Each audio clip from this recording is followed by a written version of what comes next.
sector goes in spurts, whenever there is a spectrum auction and therefore new companies coming.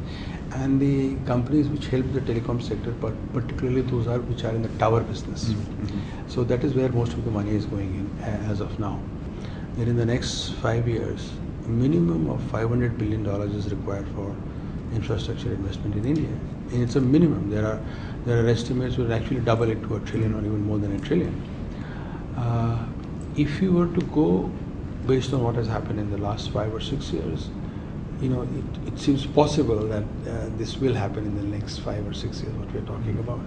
But are you seeing the capacity to follow through on the deals improving in that sense? I mean, India obviously has such a long way to go. There is not enough medium or term money available in India. We don't have enough of those institutions and instruments. But fortunately, there is a very acute awareness of this across the establishment, which means the government, the Reserve Bank, the financial institutions. And there is a lot of talk and discussion going about, therefore, how can we get a corporate bond market or a medium-term paper. In fact, during this budget, there have been some tax concession given to banks if they want to float a paper for funding of infrastructure projects.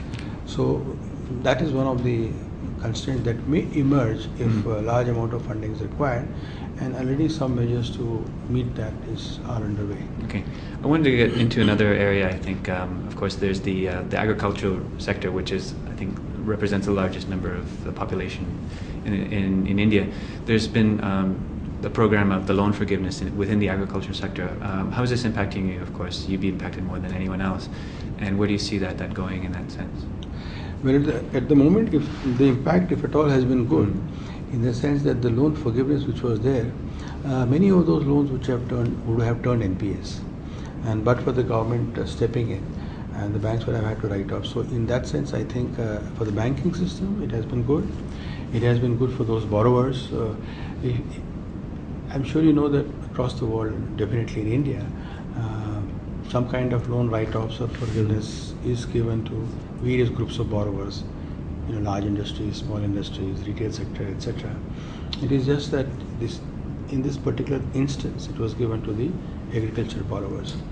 So while I think so far so good, the issue is that going forward, there is concern among certain quarters that if the rural borrower were to make a habit of it in the expectation that these things may happen again, now there is some concern on those areas. Now, it may happen, it may not happen. We have not seen much of it happening. It all depends upon how the political class actually educates these people. So there could be some people in some constituencies who may actually, suggest to the people that, look, there is no need to repay your loans because forgiveness may be coming. Whereas in other areas, it may be quite the opposite, and large parts of the country, actually, this subject may not even be looked at. Our own sense is that, the Indian consumer is fairly wise. And he knows that these things don't happen, every now and then. If it were to happen maybe 10, 15, 20 years from now, who knows? It's not going to happen next year or the year after that. Meanwhile, everybody has to go on with their lives. And if you don't have good credit discipline, if you don't have good relationships with your bankers based on the way you conduct your accounts, then it is quite unlikely that when you need to do more or expand, that the banker will be friendly to you.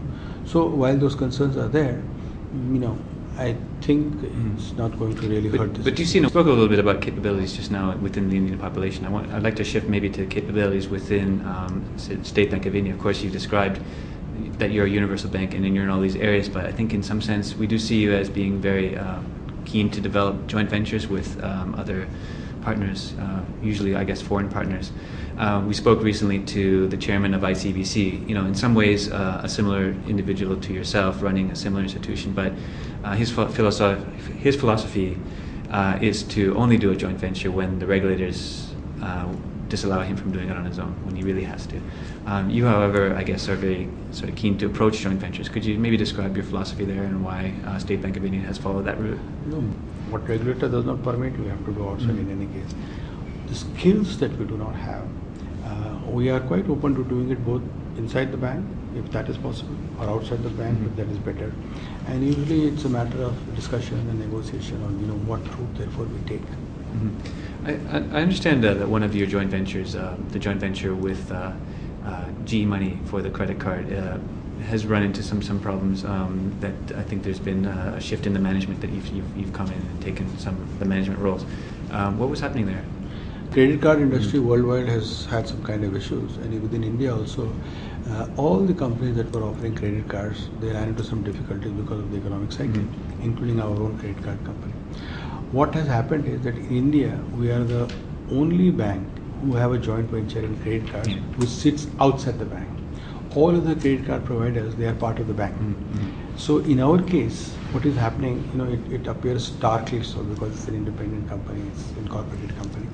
So the data on that is easily available. So what happened to us was not any different from what happened to the other card companies, number one. Number two, we were the company which I think were a little ahead of the curve in realizing that things are beginning to go wrong in this industry and to set it right. So by the end of the last quarter of this year, we are expecting that this company, which has been making losses in the last year or so, will actually break even. So that is what we are expecting. And between GE and State Bank of India, which jointly own this company, State Bank of India owns 60% of it and GE 40%. I think both the partners are, totally committed to make sure that this company not only comes back, but it becomes in its area of activity the best in the country. Plus, we are even looking to see if there is something more that we can do together. Because what we realize is that a independent credit card company by its own, in today's economic climate and the kind of alternate channels that are now available for payments, it's a tough business to be in. Yeah. So whether there are any more product lines that can be added to this. So the joint venture and the relationship between the joint venture partners is quite good. In the last, I think, 5 years, you've gone through a massive core banking implementation program. You've also consolidated your data centers overseas from 25 down to 3. Could you maybe tell us a little bit about the role you took in some of these very large-scale IT projects? This year, early in February, we actually celebrated the fact that State Bank of India is one of the most technology savvy banks in the world. And some of the numbers which I can give you is we have about 286 million customer accounts on one core banking platform across the world, India and 32 countries outside India. We have about 40 million transactions per day. Now these are huge numbers. 17,000 branches, 22,000 ATMs, all strung on a network, and we have mobile banking, we have internet banking. So technologically, the basic infrastructure of the bank can support this kind of volume and scale. And we have stress tested the entire system. You can go up to 3 times these numbers, both in terms of the stock, that is number of customer accounts, and in terms of flow, number of transactions, including at peak level. What we are doing now is that we are trying to build on this basic platform that we have, build many more things. For example, building a data mining system, a data warehouse. We are building risk management system. We are building loan processing or score modeling models. Whatever technological enablement we can give to our staff, so that the basic technology that we have in place can be better used for getting more and more customer centricity across the bank, is what we are now attempting with technology. Okay. What kind of efficiencies have you seen as a result of this? I mean, what's the payoff? Well, the payoff is that our cost to income ratio has been going down steadily. The business numbers per branch or per employee have gone up tremendously, and even the profits have gone up tremendously. So any matrix on which you can look at productivity or efficiency, they've gone up dramatically. Okay. And much of it could be because of the transformational initiative that we've taken across the bank, but obviously it has been contributed through the technology implementation. Part of the plan, I think, at State Bank of India is to bring the associate banks in. I think in 2008 you had one, in 2009 you had one that came in. There's 6 left. How is this going to help that plan move forward? And what's sort of the timeline for bringing the associate banks into State Bank of India? We don't have a timeline from SBI because we have to do this after taking permission from the Reserve Bank of India and the Government of India, and we are doing it on a case-by-case basis. We had 7 associate banks. We've been able to fold one inside State Bank of India. Actually, if you look at it in some ways, it is a restructuring of the group. We own these banks between 75% to 100%. So it's not like we're acquiring a bank, a different bank. They have the same technology platform. They have the same treasury management system. By and large, they have the same systems and procedures. They have the same HR practices. So it's rearranging or restructuring the group to get more synergy and better efficiency.